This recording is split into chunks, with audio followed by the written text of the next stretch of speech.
It's that time of the year. Your eyes are itching, your nose is running, and you feel like you have ants crawling through your sinuses. It's spring and the weather is lovely, but you're miserable because you have hay fever. But you don't want to take a medication that makes you drowsy, and you would really like something that is a natural solution to this annoying problem. Does such a thing exist? Is there a natural way to treat hay fever, or do you have to choose between snoring in the corner or sneezing your head off? By the end of this video, you will have effective ways to control your hay fever naturally, and one popular method that may not be the best choice. Good morning, health-minded people. I'm Dr. Snow, and I teach you to be in charge of your own health. Because other than God, no one knows as much about you as you should. We are just getting started with hay fever season, and those of you who are affected by the pollens and molds that are flying through the air starting in spring and continuing through the fall know just how annoying the symptoms of allergic rhinitis or hay fever can be. Sneezing, runny nose, stuffy nose, itchy eyes, itchy throats, coughing, and sinus headache are a few of the wonderful presents pollen brings when the trees and the flowers start budding. So what can you use to stop sneezing with every other word you're trying to say? The most effective medication available over the counter is diphenhydramine, known as the brand name Benadryl, but with this medication comes extreme drowsiness to most people who take it. Extreme to the point of uselessness because you will be found under your desk taking a nap, but it works really well. Also, people with certain health issues, such as thyroid disease, high blood pressure, heart disease, kidney disease, liver disease, asthma, chronic bronchitis, emphysema, difficulty urinating, or glaucoma should not take antihistamines without the advice of your physician, as they can make these issues worse. Also, if you are nursing, you should not take an oral antihistamine. So if any of these circumstances apply to you, or you think your boss may not appreciate you snoring on the job, you may want to try a natural treatment that doesn't have the side effect of medications. First, you need to avoid anything that might increase hay fever symptoms. So if you know you're allergic to pine trees, try to stay away from pine trees. Next, stay away from anything that might worsen your symptoms, even if you aren't allergic to them. Did you know that dairy products such as milk and cheese increase the production of mucus? And increased mucus causes your nose to be more stuffy and runny.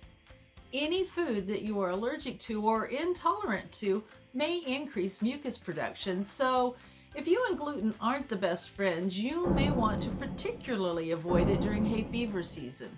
Other foods that can increase mucus production and you may want to avoid include corn, sugar, alcohol, and caffeine. There are some foods that you may want to eat more of during allergy season because they help you eliminate mucus. This includes cauliflower and broccoli, onions and garlic, pineapple and citrus fruits such as lemons and limes. Also hot peppers, especially if you have a very stuffy nose. Have you ever eaten salsa that it didn't cause your sinuses to open up and start flowing like a river? Salsa is a much better decongestant than pseudoephedrine without the side effects of jitteriness and increased heart rate. Next time your nose is stuffy, take a teaspoonful of hot sauce. Taking quercetin may be beneficial in helping your body fight against respiratory infections because of its antibacterial, antiviral, antifungal, and anti-inflammatory properties. But it also works to decrease hay fever symptoms by blocking the release of histamine from mast cells. It does not block histamine floating around in your system. It stops the release of histamine in the first place. Quercetin is found in dark leafy greens, onions, peppers, elderberry, cranberry, and of course supplements. If you choose to try quercetin supplements, 500 to 750 milligrams per day should be an appropriate dose for an average-sized adult. A second proven non-medication treatment for hay fever is nasal irrigation. This involves using a neti pot or other nasal irrigation apparatus to essentially wash the pollen and mucus out of your nose. This should not be done with plain water, but should be done with a saltwater solution to be most effective and comfortable.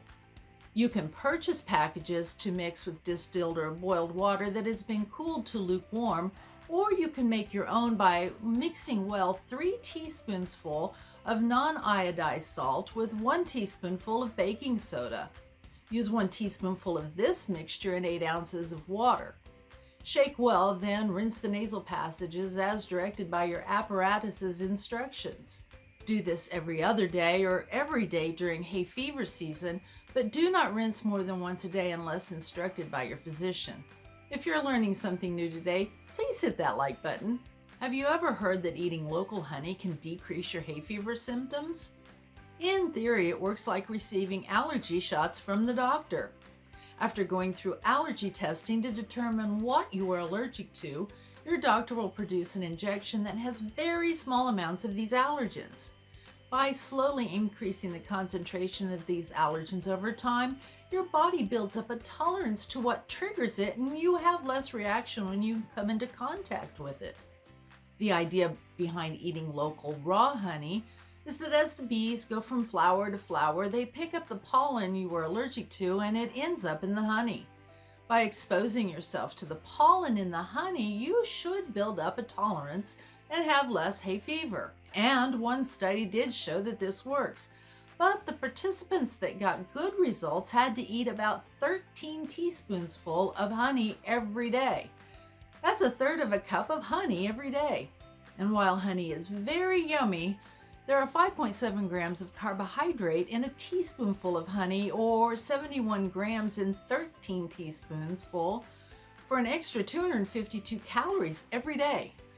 That's the equivalent of a candy bar every day, so this natural treatment may not be your best choice, especially if you have diabetes or pre-diabetes. You might want to remove the mucus-producing foods and take quercetin instead. If you have found this information helpful but want more information on natural ways to treat minor health problems, I've created a playlist that I think will be helpful. Just click here. Thank you for joining me today to learn how to treat hay fever naturally. Stay healthy, stop drinking milk, and have a blessed week.